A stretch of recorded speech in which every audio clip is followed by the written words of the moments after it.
कहने को तो ये हमारे देश के राष्ट्रपति हैं, लेकिन बीजेपी ने इनको राष्ट्रपति केवल पैर छूने के लिए और अपने ऊल जलूल कानूनों पर मुहर लगवाने के लिए बनवाया है। अभी हाल ही में आपने देखा होगा कि यूएपीए पर मुहर लगाते हैं ये। उसके पहले आरटीआई एक्ट में जो संशोधन करके आरटीआई को बर्बाद करने का काम किया गया, उस पर भी कोविंद जी ने मुहर लगा दिया।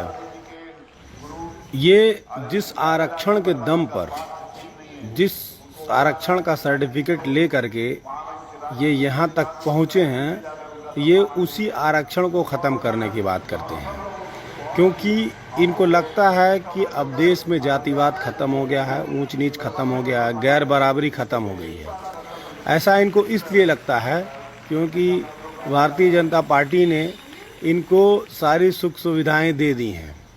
ये कुएं के मेढक बन चुके हैं, इन्हें और कुछ नहीं दिखाई देता है। इन्हें नहीं दिखता कि देश में एक ऐसा कानून था जिसके तहत आम आदमी भी सूचनाएं प्राप्त कर लेता था, भ्रष्टाचार के खिलाफ लड़ाई लड़ लेता था। ये चुपचाप आरटीआई अमेंडमेंट बिल पर मुहर लगा देते हैं। बहुत से मूर्ख ऐसे भी हैं जो खुश होते हैं कि दलित राष्ट्रपति बन गया है, लेकिन दलित होने से कोई अम्बेडकरवादी नहीं हो जाता। दलित नहीं बल्कि अम्बेडकरवादी व्यक्ति होना चाहिए, तभी वो बाबा साहब अम्बेडकर की विचारधारा को समझ पाएगा, उस पर काम कर पाएगा। नहीं तो वो इन्हीं राष्ट्रपति कोविंद की तरह बीजेपी वालों का गुलाम बन के रह जाएगा, केवल स्टैंप लगाने का काम करेगा। इस मामले में बराबर का दोषी आप भी हैं, क्योंकि जब नेता इस बात से आश्वस्त हो जाएगा कि उसे केवल दलित होने के नाते ही दलितों का या पिछड़ा होने के नाते ही पिछड़ों का वोट मिल जाएगा, तो वो उनके उत्थान के लिए काम ही क्यों करेगा।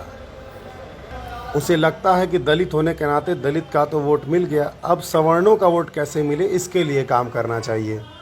सुनने में ऐसा आ रहा है कि बीजेपी जल्द ही आरक्षण के खिलाफ कोई बिल ले आएगी और आरक्षण को ख़त्म करेगी।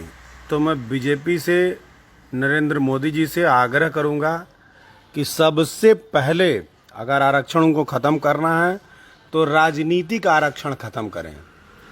आरक्षण का लाभ लेकर के संसद पहुंचे दलित पिछड़ों को लगता है कि वो अपने काबिलियत और चापलूसी के दम पर पहुंचे हैं। वो भूल जाते हैं कि उसके पीछे आरक्षण का एक बहुत बड़ा रोल रहा है। राजनीतिक आरक्षण ख़त्म हो जाएगा, तब इनको समझ में आएगा और इनकी औकात पता चलेगी।